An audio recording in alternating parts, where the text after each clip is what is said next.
Chez les Bulles Productions.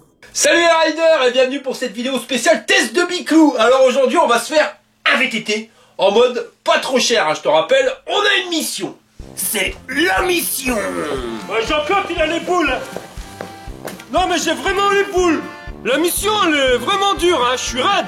Et notre mission bah, c'est de trouver un VTT pas cher cousin en mode homologué PTT et pas un machin qui se traîne. Donc aujourd'hui pour le troisième volet de cette série, on va se tester le Eleglide M2 à 850 balles et des bananes. Alors est-ce que ça vaut le coup ou est-ce que chez du bras en conserve? Eh ben c'est ce qu'on va voir tout de suite.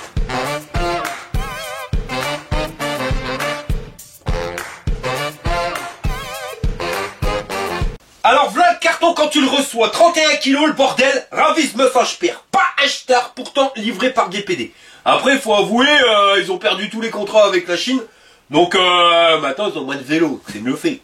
Et voilà comment que c'est emballé à l'intérieur, alors rigolez pas, hein. Sur le côté collé au carton, t'en avais un polystyrène ici pour bloquer la roue arrière, t'en avais un ici pour pas que ça berloque.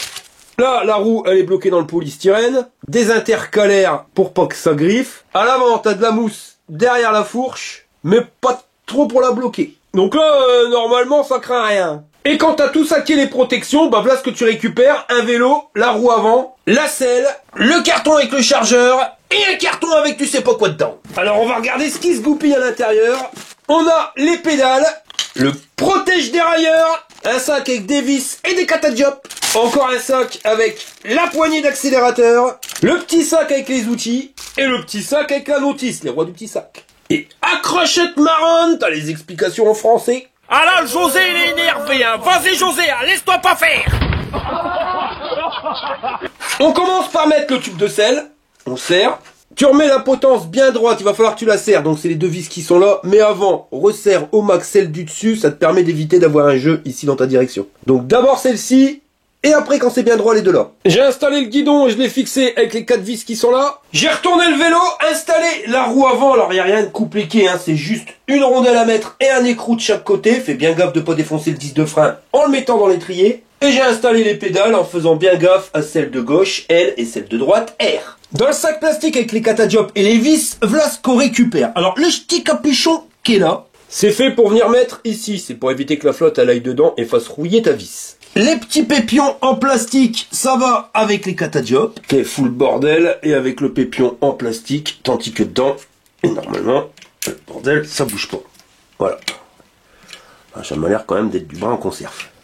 Quand c'est monté, ça donne un truc comme ça. Ouais, je sais pas si je les ai bien mis, mais enfin bon. Le principal, c'est qu'il y ait catadiopes. Il nous reste ça. Alors, 3 vis, 2 plus longues et une plus courte. La plus courte, c'est pour accrocher le phare, hein, donc tu le fixes juste ici. Et les deux autres, c'est pour fixer le protège dérailleur, juste ici. Et la dernière vis, c'est pour assembler le catadiope qui va venir se fixer directement sur ton tube de sel. Bon, je vais pas le mettre tout de suite, pourquoi? Parce que bah, on a besoin de mesurer la hauteur minimum pour le tube de sel. Et maintenant, il nous reste plus qu'un sac avec des poignées, une simple et celle d'accélérateur. D'ailleurs, si tu regardes bien, c'est les poignées célèbrement connues sous le nom de manche de pioche. Il y en a qui l'appelleraient la Rocco tellement elle est grosse. C'est clair, au bout d'un moment, ouais, ça devient limite. Mais bon, on verra pendant le test, mais on connaît déjà le résultat. Alors le truc, ça, pourquoi c'est pas installé? Parce que ton vélo, il est homologué sans être homologué. Pour être homologué officiel roulé sur voie publique, c'est la norme EN 15194. Là, il y est pas. Mais ils nous ont mis une petite étiquette quand même qui peut induire en erreur, c'est-à-dire qu'on a tout le modèle, on sait qu'il fait 36 volts, il est en 250 watts, bridé à 25 km/h. Alors sur le site internet, le moteur il est annoncé comme faisant 500 watts et des bananes, je crois 570. Donc c'est peut-être une étiquette pipolante, mais tu vois, voilà, ça fait croire que le vélo il est homologué PTT. Il est bridé à 25 km/h, mais t'as pas le droit de mettre la poignée d'accélérateur. C'est pour ça qu'ils l'ont pas mis. Mais moi, je vais quand même l'installer. On va enlever la poignée. Alors, essaye pas de saquer comme un gorille. Tu en as pour 3 heures. Tu vois, tu prends une soufflette, tu l'antiques dedans, tu bouges de l'autre côté et... Voilà, en bol de... Vite fait, bien fait, hein. Et on va le mettre de l'autre côté. T'as vu, c'est pas compliqué. Et pour mettre la nouvelle, bah tu peux l'antiquer comme ça, hein, mais tu vas voir, ça coince, c'est galère. Le mieux, tu vois, c'est que tu utilises de la laque, tu pulvérises à l'intérieur, c'est la plus grand main, J'espère qu'il va y rester quand même, sinon grand-mère va gueuler si demain elle peut pas se coiffer. Enfin, tu l'inondes, telle manière à ce que ça soit bien brillant à l'intérieur, même ça coule de l'autre côté. Et maintenant, bah tu vas voir, ça rentre tout seul, ça glisse. Enfin, faut taper quand même un peu dessus, mais ça glisse. Voilà, là, c'est fait. Et l'avantage, c'est que là, quand elle va sécher, eh ben, ça fait que ça va coller ta poignée. Alors au début, ça facilite le passage, et après ça colle. Et pour l'autre poignée, hein, t'as juste à la faire glisser dedans, la rendre tout seul, et après tu viens la visser avec une clé BTR. Tu viens la raccorder avec le câble qui était en attente juste ici. T'as pas de planter, tu fais correspondre les flèches. Puis après, t'as fait passer les câbles dans les tourbillons. Alors par contre, tu vois, la poignée d'accélérateur, c'est royal, mais cette histoire de poignée manche de pioche, ça c'est chiant. Surtout que, regarde, il y a quand même une sacrée différence avec celle qui était d'origine. Celle-ci, elles étaient mieux, hein, je dis ça bêtement. En plus, elles sont plus courtes, donc il va falloir bouger les leviers de frein. Puis pareil pour le levier de vitesse. Voilà, maintenant il n'y a plus le jour, ça fait mieux. Et quand t'as fini de tout installer, et ben voilà ce que tu récupères. Alors VTT électrique classique, avec la batterie qui fait un peu mode verrue. Par contre, on n'a pas le gros boîtier avec le contrôleur. Au niveau du cadre, il est en aluminium, il pèse 22 kg, il résiste à 120 kg. Les soudures, c'est des gros trucs de malade. Les tubes, c'est pas forcément des tubes ronds, mais profilés. Et les gros cordons de soudure, bah tu le trouves un petit peu partout. Je te mets les dimensions juste ici, sinon il correspond à un pilote entre 1m60 et 1m95. Bon, on va passer aux mesures. Alors, au niveau du tube de sel, en position basse, 83 cm du sol. 104,5 cm en position haute. Le guidon, il n'est pas réglable en hauteur ni en inclinaison, mais l'axe du guidon, il se trouve à 1,05 m du sol. La hauteur pour le jeté de guibole pour monter dessus, 76 cm juste ici et 70 cm au-dessus du pneu. L'axe du pédalier, il a 30 cm et demi du sol et à 17,5 de la pédale.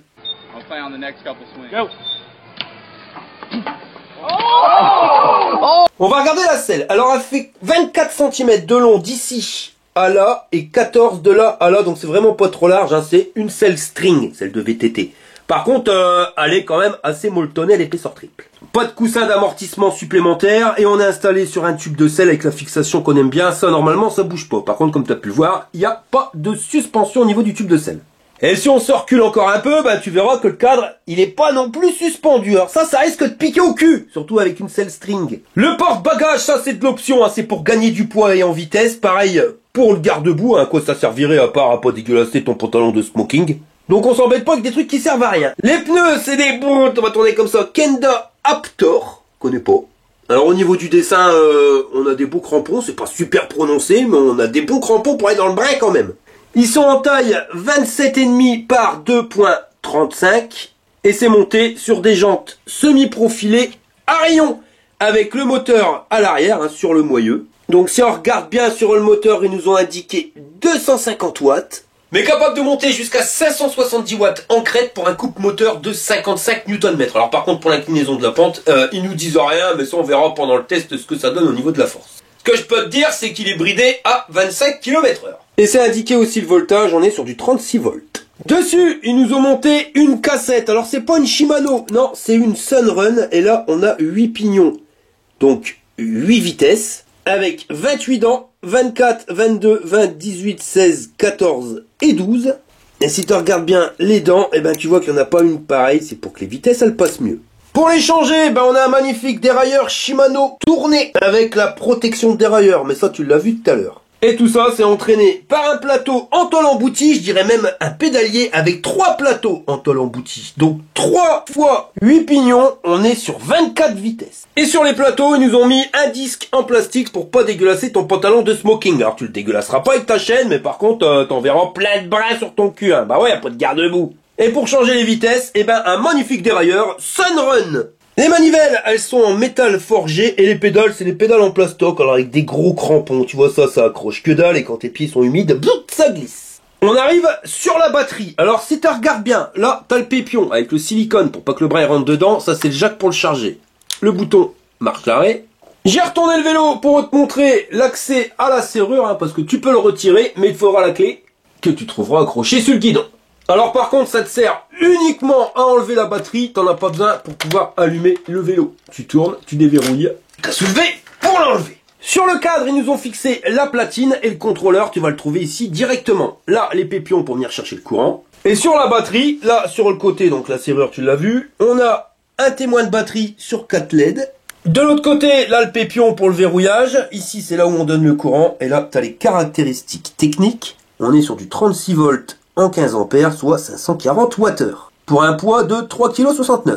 Donc quand t'as enlevé la batterie, ton vélo il fait un peu moins de 18,5 kg, donc il va rentrer aisément sur le porte-vélo, hein, mais même de toute façon avec la batterie on est toujours en dessous des 30 kg max. Et ils nous la donnent comme ayant une autonomie de 125 kg, alors ça je demande à voir. Ils disent que les tests ils ont été faits par une personne qui pèse 75 kg et qui a roulé à 15 km/h maximum. Bah à mon avis, voilà, il a roulé à 15 km/h, c'était à l'intérieur, il n'y avait pas de cote, il a accéléré une fois, après il a fini, puis il a dû pédaler comme un dératé, Jackie, à mon avis. On verra quand Nono qui fait 100 kg, combien de Titi qu'on fait de kilomètres. Et quand t'as remis la batterie, tu verrouilles.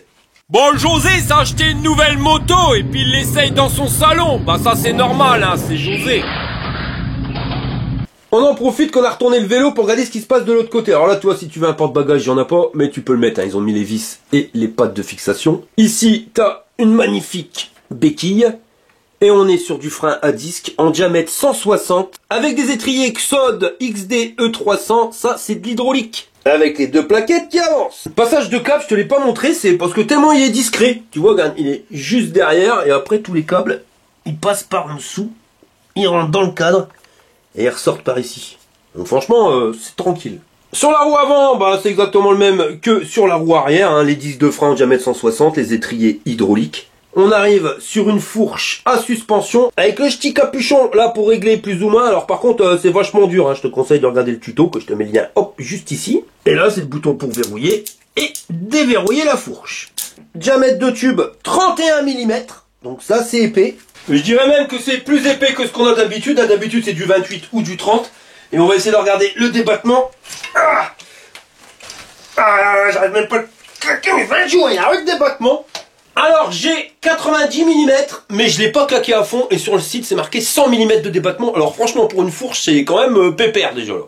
Parce que t'en as, c'est du 40 voire 50 mm de débattement. Là, c'est le double. Dessus, ils nous ont mis une lumière. Alors toi, c'est une lumière à la con, mais elle va vachement bien. C'est un module LED juste au-dessus et qui vient réfléchir sur un réflecteur. Et ça, c'est une bonne lumière hein, parce que ça éclaire vachement loin et en même temps, ça éclaire sur les côtés, comme ça tu vois où tu roules. Et ici, on a le catadiop pour être homologué PTT. La potence, je te l'ai dit, pas réglable en hauteur ni en inclinaison.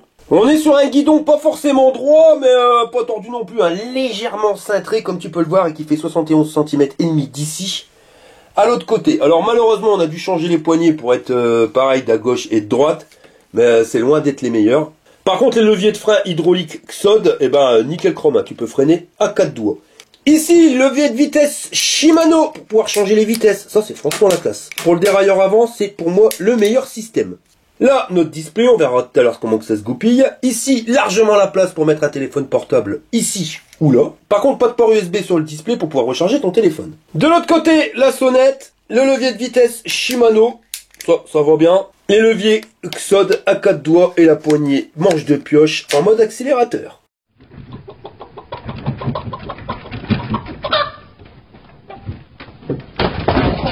Le display, on a 4 boutons, plus, moins, ici, lumière, et là, ici, pouf, le bouton marche arrêt. T'appuies là, 3 secondes. L'écran il s'allume. Donc là on a le niveau d'assistance, la vitesse en temps réel, compteur kilométrique journalier et le niveau de batterie sur 5 bâtons.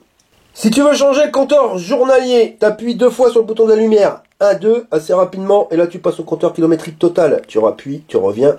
Non, il faut appuyer 2 fois. Et tu reviens au compteur journalier. C'est pas évident de mélanger ça et la lumière. Parce que si tu appuies qu'un coup, et ben tu allumes la lumière. Et on le voit ici. Donc je te l'avais dit, hein, une lumière qui flash bien loin. Tu vois ce trait là, il fait que ça éclaire vachement loin. Et le réflecteur, bah, on éclaire bien autour. Ça c'est l'une des meilleures lumières que je connaisse. Par contre à l'arrière, la mouche dans le kebab, il n'y a rien du tout quoi. Et pour éteindre la lumière, tu appuies sur le bouton lumière. Voilà, et avec plus et moins, tu vas changer le niveau d'assistance et les régler sur 5 niveaux. Alors le display il est minimaliste, hein, c'est parce qu'ils t'ont mis une application et tu peux connecter ton vélo. Bon ça bien sûr je le ferai pas parce que moi le truc ça va m'énerver, j'arrive jamais à les connecter. Mais voilà, et puis c'est un peu plus complet, il y a même une option verrouillage où tu peux verrouiller ton vélo, tu peux allumer la lumière. Enfin voilà, tu peux changer les niveaux d'assistance, tu sais le pourcentage de batterie. La distance kilométrique totale, la distance journalière, enfin voilà. Tu sais tout avec cette application-là, si tu te la télécharges, mais c'est pas obligé quoi, si t'as pas envie, t'as pas envie. On va recharger la batterie, alors là ils ont pas été radins sur les cordons, on a 1,10 m entre ta batterie et ton chargeur, et entre ton chargeur et ta prise, on a 1,50 m.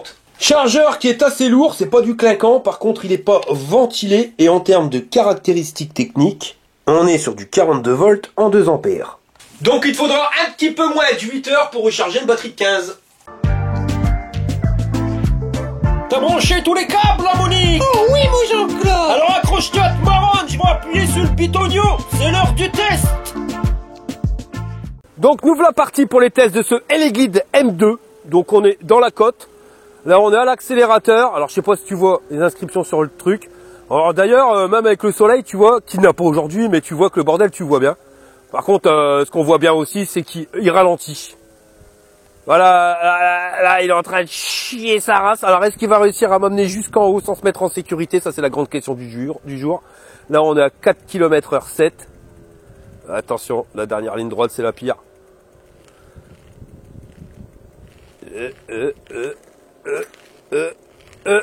Et ça passe.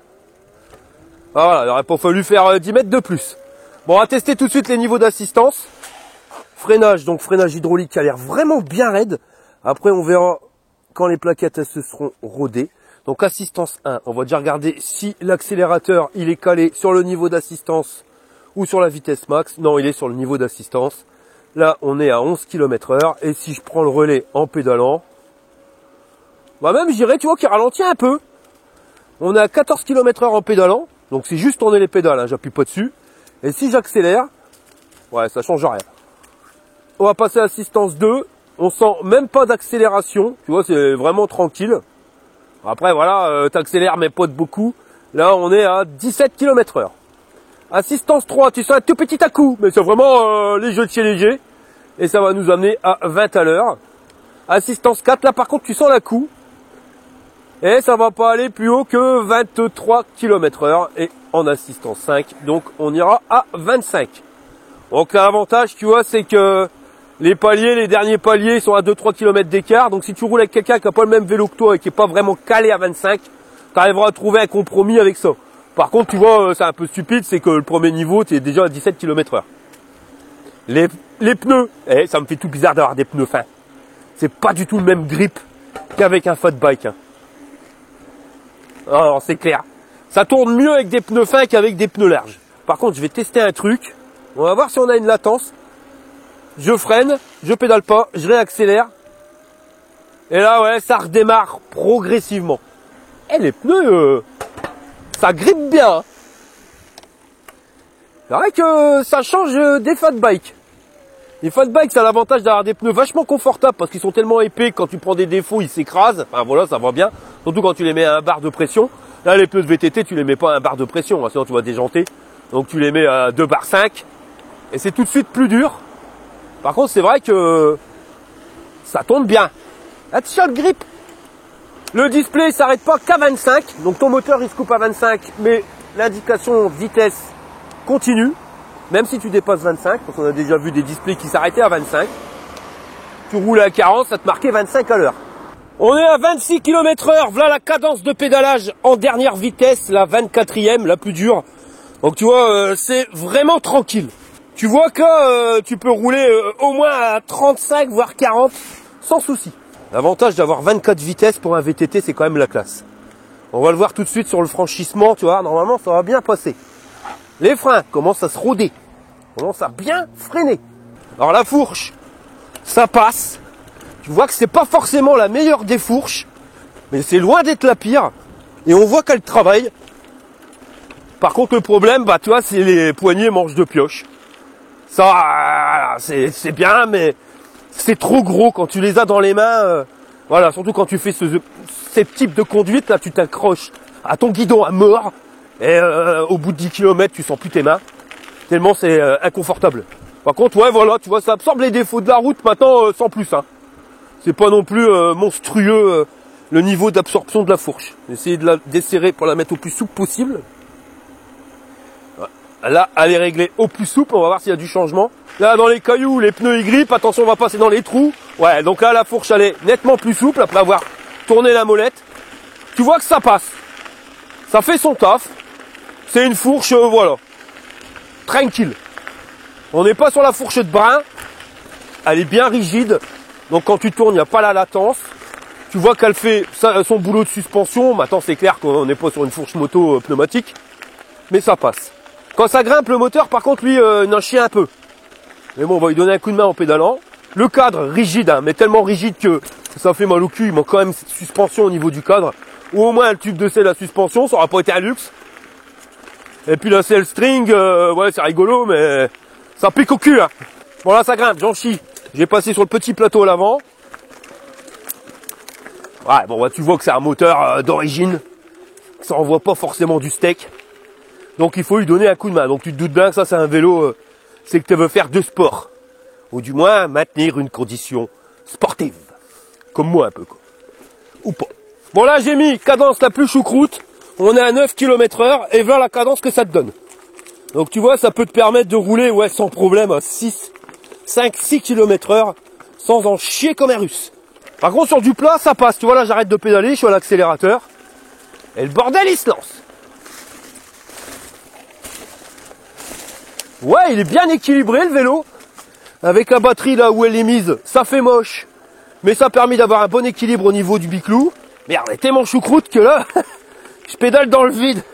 À 12 à l'heure, c'est même pas la peine la première vitesse. Hein. Tu pédales dans la choucroute. Bon, là, j'en avais essayé un l'autre jour. Ces petites bosses là, elles n'arrivaient pas à me les faire grimper, on va voir si ça passe. Bon allez, on va grimper les bosses que la dernière fois, ça nous a bloqué. Là, ça passe. Bon, bien sûr, je pédale. Hein. Mais la démultiplication, elle me permet de passer sans trop me fatiguer. Ça passe. Là, c'est plus raide. Un peu plus compliqué. Test bidoule. Pouah, pouah, pouah. Là, le moteur dans la pitoule, tu l'entends, bouh. Il dit quoi que tu m'as fait, là. Ah, on avait dit qu'on allait grimper. Ouais, ça passe, mais faut pédaler. Hein. Et heureusement qu'il y a la vitesse choucroute, tu vois. Mais là, avec la vitesse choucroute, j'arrive à le passer.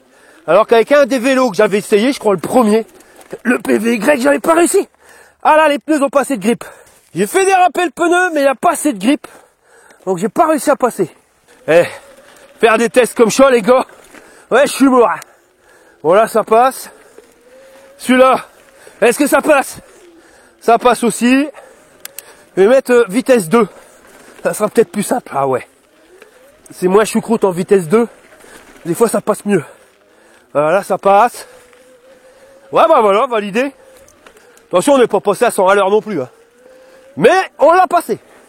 Ouais, sinon le cadre, ça passe. Hein. Là, franchement, la selle, elle se prend mes 100 kilos d'un coup. Et le truc, tu sens que voilà, le cadre, il se tord pas. Il est assez rigide, même bien rigide. La fourche, waouh. Là, je vais faire gaffe quand même de pas plier une rolle. Mais la fourche, dans les gros défauts comme ça, tu sens qu'heureusement qu'elle est là, quoi. Ouais, le seul truc qui me fait tilter, moi, tu vois, c'est que ça bride à 25. Là, sur cette ligne droite-là, t'aimerais bien arriver au bout de à 35-40, quoi, pour pouvoir amorcer la côte, la descente dans des bonnes conditions. Là, dans les caillasses, ça passe. Par contre, la poignée, c'est insupportable, hein, comme je te l'avais dit. Là, je commence vraiment à avoir mal ici, là, tu vois, ça pique. Alors, un des petits défauts, c'est que le moteur, tu vois, arrive à 25, il se coupe. Quand tu descends une côte, ben, ça se coupe. Et il va pas se remettre en route avant d'être arrivé à 18-19 km/h. C'est chiant. Alors, quelqu'un m'avait demandé un coup, ça me fait penser que je vais t'en parler. C'est qui me disait, bah ouais, mais mon vélo, moi, à 25, il se coupe. Mais quand je vais plus vite et que je reviens à 25, genre j'étais à 30, et quand j'arrive à 25, il se lance pas tout de suite, il faut attendre d'être à 22. Bah ouais, c'est exactement le même principe que pour ton thermostat à ta maison. Ils attendent pas d'être pile poil au truc, sinon ça serait chiant, ça ferait qu'accélérer, arrêter, accélérer. Donc ça va t'emmener un petit peu à 25, et après ça coupe, et ça va redémarrer en logiquement, ça redémarre à 22. Tu vois? Et après ça relance jusqu'à 25, ça te laisse ralentir, à 22 ça reprend. C'est pour éviter d'avoir trop de pointes au démarrage, de démarrer trop souvent. Et justement, bah, d'avoir la batterie qui s'épuise plus vite. Par contre là, ouais, 18-19 pour reprendre, je trouve ça limite. Le moteur, tu sens qu'il manque des watts quand même. Mais heureusement, ils nous ont mis les 24 vitesses qui permettent de mettre un coup de pied quand t'es pédales. Voilà. Tu sens que ça ralentit, t'es mis un coup de pédale, t'as relancé le bordel. Mais en lui-même, il est confortable, hein, tout passe bien. Bon, t'aurais mis un tube de selle à suspension, on aurait été carrément mieux. Mais c'est vraiment le guidon et les poignées, tu vois, quand tu changes pour mettre la poignée d'accélérateur, c'est vraiment ça qui craint, quoi. T'as demandé si on ne ferait pas faire un truc qui soit moche, c'est-à-dire laisser les poignées d'origine, les petites, c'est la gauche, on s'en fout, on la laisse, et puis c'est la droite, venir la couper. Alors ça ferait moche, hein, ça suivrait pas avec le dessin de la poignée qui est l'homme, à la limite on s'en fout, parce que tu aurais une poignée qui serait moins grosse et qui se tient mieux en main. En plus le plastique il est vachement dur, alors ça arrange pas le truc. Hein. Ouais, en vitesse choucroute, ça te permet de relancer le vélo. Et bien, très rapidement. Parce que c'est vrai que tu as une petite latence avec la poignée d'accélérateur, mais au niveau t'accélères, tu repédales, tu relances le bordel, et après le moteur, une fois que tu l'as lancé, il est assez péchu pour pouvoir continuer l'accélération et ça c'est pas mal. Regarde, on va le refaire. Je freine, on redémarre, donc là je le relance. Et tu vois que le bordel, toi, il est reparti, on est déjà revenu à 20. Et encore, j'étais en vitesse choucroute, hein, je suis sûr qu'on peut faire mieux. Parce qu'il y a tellement de vitesse que les démultiplications, elles sont vraiment bien foutues. Et là, hop, et là normalement, je vais repartir plus vite. Et ouais. Ouais, c'est vraiment un vélo si tu veux pédaler. Si tu pédales pas, là tu vas galérer dans les côtes, tu vas partir en marche arrière. Finalement, quand tu fais du off-road, tu es au petit plateau à l'avant. Et puis après, bah, tu joues entre la première et la 7e vitesse. Et puis c'est nickel. Alors par contre, un truc que j'ai pas dit, hein, mais quand tu as 24 vitesses, comme ça, tu peux pas te servir des 24 vitesses. C'est-à-dire que quand tu as le petit plateau, en fait, en clair, quand tu as le plateau, la chaîne sur le plateau à gauche, tu peux pas aller sur le pignon le plus à droite, parce que ta chaîne va être trop tordue. Quand tu es sur le plateau au milieu, tu peux aller sur tout. Et quand tu es sur le plateau à droite, tu peux pas aller sur le pignon le plus à gauche. Parce que c'est pareil, il serait trop de piste à coin et t'abîmerais ta chaîne. Donc quand tu es sur le petit plateau, eh ben, tu peux te servir des 7 premières vitesses. De la plus choucroute à quasiment la plus dure, l'avant-dernière avant la plus dure. Voilà, là on est sur un terrain qui est bien meuble. Et ça passe. Bon, tu sens, il galère sa mère le moteur, hein. Mais sans pédaler, bah, j'arrive quand même à rouler à 13 km/h. Donc on est sur un tarif moins cher que le premier vélo que j'avais testé pour la mission. Et qui lui là-dedans, il avait déjà rendu là mode plus perpète. Hein. Ouah ah ouais, là, heureusement quand même la fourche à suspension, mais tu sens quand même que c'est pas la meilleure des fourches à suspension. Là je pédale pas, je suis uniquement à l'accélérateur. Et tu vois, bah ça passe quand même. Ouais bah là ça va pas passer. Bon, ouais, à part le moteur qui manque un peu de patate, sinon c'est en lui-même un bon vélo. Après 25 à l'heure pour ce type de chemin, c'est largement suffisant. Il y a de quoi déjà se faire plaisir à piloter. Le truc c'est quand tu vois quand ça remonte comme ça, bah faut que tu y donnes un coup de main parce que le bordel il part en marche arrière. Pour être clair avec toi, j'ai pas beaucoup de points négatifs à dire sur ce vélo là. Depuis tout à l'heure on roule comme des bébères. J'ai fait 7 km, bon j'ai perdu un bâton de batterie. Mais celui qui valait plus cher dans la mission numéro 1, 15 km j'avais plus de batterie, là tu sais que j'en ferai plus que 15 km. Et pourtant, voilà, le moteur il en prend plein la pipe, hein. Regarde, tu l'entends. Là quand il fait je peux te dire qu'il pompe pas mort au niveau courant. Hein. Bon voilà, on va descendre la côte quand je vais sortir du sentier battu parce que je vais pas te mentir mais les poignées elles me défoncent. Si tu prends le vélo, fais ce que je t'ai dit avec les poignées, garde pas ça, c'est de la merde. Bon voilà, en descente là je suis à 36 à l'heure. 40. Ouais voilà, ça passe. Hein. La fourche a fait son taf, mais c'est vrai qu'elle serait un peu plus souple, ça serait mieux. Là par contre je vais quand même faire gaffe parce que je suis pas avec un fat bike. J'aurais vite fait de déraper. Puis j'ai encore mon genou en vrac, alors je fais gaffe. Ah mais voilà, même dans les cailloux, ça passe. Je te dirais que jusqu'à 40 km/h, tu as une sensation de sécurité. Au-dessus, voilà, tu fais gaffe quand même. Faut vraiment être sur un fat bike. Sur un fat bike, les pneus, il faut qu'ils avalent toutes les imperfections de la route. Donc t'as plus de vibrations et tout. Je te dis même à 45-50 par rapport à certains fat bikes.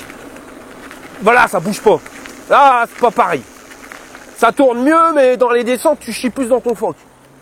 Alors là, on est sur un lit de cailloux, sur 5 cm d'épaisseur, voire des fois jusqu'à 10 par rapport à certains endroits.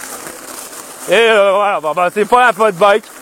Tu vois tout de suite que ça a tendance à vouloir chasser.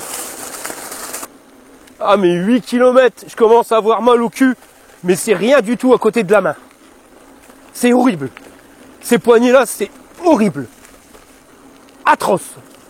On va faire un démarrage arrêté là-dedans. Enfin, arrêté. Là, je peux lancer, là, je vais pas salir mes pompes comme la dernière fois. Ça passe. Tu te lances pas comme une balle Bosch, tu sens pas que le pneu il part en burn à l'arrière. Le problème, ça reste ce manque de garde-boue, et quand t'as roulé dans le brin comme ça, bah t'en prends plein la tronche. Ouais, il manque juste un tube de sel à suspension sur ce bicou là. Et on serait au top au niveau confort. Enfin, au top. Voilà, il serait nettement mieux au niveau confort. Et les poignets, ouais, voilà. Et les poignets, ça d'abord c'est les poignets que tu changes. Bon bah écoute, 9 km, toujours mon bâton de batterie de perdu, pas plus. Moi ce que je vais faire, c'est que je vais continuer à rouler. Et puis comme ça on va voir exactement l'autonomie qu'on a avec le vélo. Mais pour le moment, je suis pas déçu. Sur 10 km maintenant, en ayant consommé 20% de batterie, c'est vraiment pas mal. Chez des Bulles Productions vous présente les aventures de Jean-Claude Tagueule et Monique Tamer. Je crois que j'ai peut-être fait trop puissant.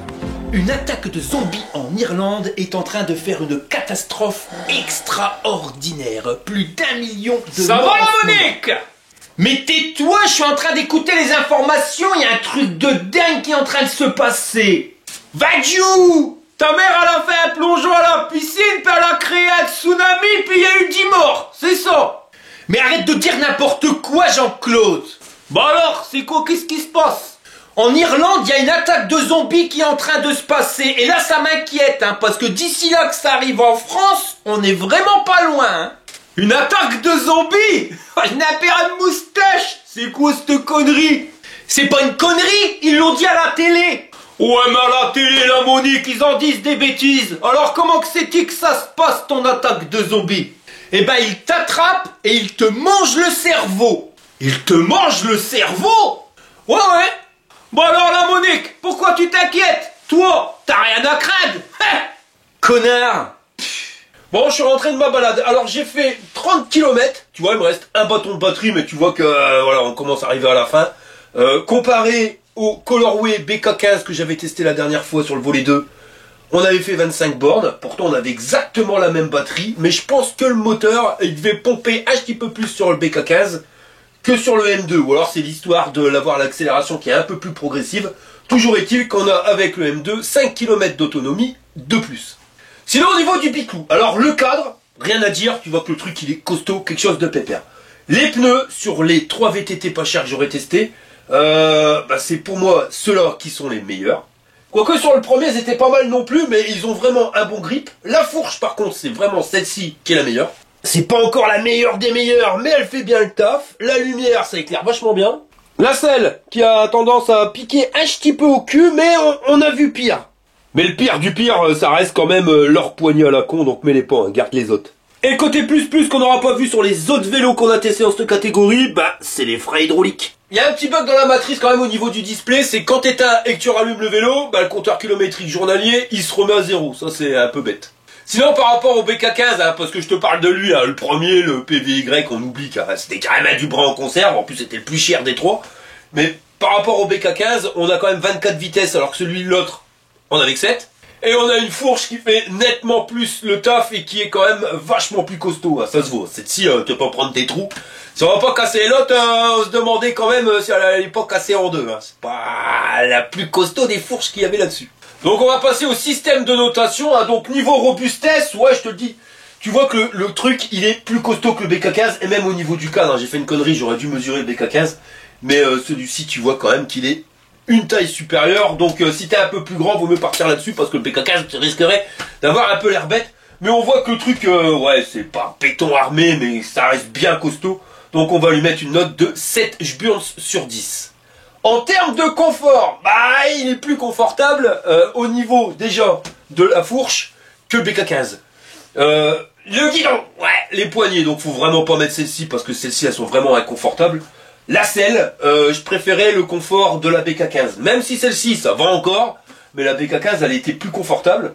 Mais on a un truc qu'il n'y avait pas sur le BK15, je l'ai dit tout à l'heure, bah c'est les 24 vitesses avec la démultiplication et un dérailleur à l'avant, et ce qui te permet quand même d'avoir une plage de démultiplication qui est énorme, et de pouvoir aller, pas trop pédaler dans la choucroute quand tu vas vite, et de pouvoir pédaler justement dans la choucroute quand tu commences à galérer et devoir grimper des bosses. Donc ça, pour un VTT, t'es bien content de l'avoir. Un VTT quand t'as pas les plateaux à l'avant, c'est un peu plus compliqué pour faire du franchissement. Donc rien que pour ça, on va lui mettre 7 Jburns sur 10. Pour la puissance moteur, bah voilà, on n'a pas un moteur qui part comme une balle Bosch. Quand tu donnes un coup de main, t'arrives à avoir des meilleures accélérations. Ça passe, c'est pas l'extase, mais on a vu carrément pire avec le PVY. Donc moi j'ai pas vu beaucoup de différence avec le BK15, donc je vais mettre la même note, 2 Jburns et demi sur 10. Pour l'autonomie, bah là on a fait 5 km de plus que le BK15, hein, on est à 30 km, on avait dit tu fais 7 km à 1 Jburns, donc ça nous donne 4 Jburns sur 10. Et en termes de rapport qualité-prix, alors je vais pas te mentir, il est quand même nettement mieux que le BK15, mais on n'est pas sur le même tarif, on est à 300 balles plus cher, bon c'est justifié par les freins hydrauliques, par un cadre que tu vois qui est plus costaud, une fourche qui est nettement plus costaud, des pneus qui sont de meilleure qualité, et le dérailleur alors, on est plus cher, mais on a plus de matos, donc tu vois, en termes de rapport qualité-prix, je vais mettre exactement la même note que sur le BK15, c'est-à-dire 6 Jburns sur 10. T'es mieux équipé, mais t'es plus cher, donc ça revient à la même chose. Donc voilà, je vais pas te mentir, on est sur un bon vélo, même si le BK15 était bien. Maintenant, c'est une question de prix. L'autre était à 550 balles, si tu peux te permettre de mettre 300 balles de plus, par là-dessus, parce qu'au moins tu seras sûr de pas péter la fourche, on voit qu'elle est quand même vachement plus costaud, elle est plus confortable, et même au niveau vélo en lui-même, tu sens que le bordel, tu vas le garder plus longtemps que le BK15. Donc les 300 balles, ils sont justifiés. Maintenant, on est quand même à 850 balles, et je pense pouvoir réussir dans la catégorie VTT homologué, entre guillemets, hein, tant que ça roule à 25, voilà, machin bidule. Là, il y avait l'étiquette à mi-temps, tu vois, comme ça, mais bon, on est dans les clous homologués PTT. Je pense qu'on peut encore essayer de trouver mieux, donc bah, la mission pour moi, elle n'est pas validée. Et on va continuer et essayer vraiment de trouver un vélo, tu vois, t'aurais enlevé 100 balles, pour moi, c'était gagné. 750 balles, là on est sur un bon biclou parce qu'on est quand même sur du frein hydraulique, sur une bonne fourche, une bonne batterie. Donc ouais, c'était jouable. 850 balles, on commence à être dans la fourchette haute. Et je pense qu'on peut peut-être grappiller un petit peu d'argent en essayant de trouver quelque chose un peu moins cher, équipé pareil, ou peut-être même encore mieux. Et ça, bah c'est ce qu'on va essayer de faire. Voilà les gars, on arrive à la fin de cette vidéo. Si ça t'a plu, un petit pouce en l'air. Si t'es pas abonné, abonne-toi. Et je te dis, accrochette merde, comme ça t'es prêt à slip. C'est l'air bien ou pas le pire du bordel. Main sur l'accélérateur. J'ai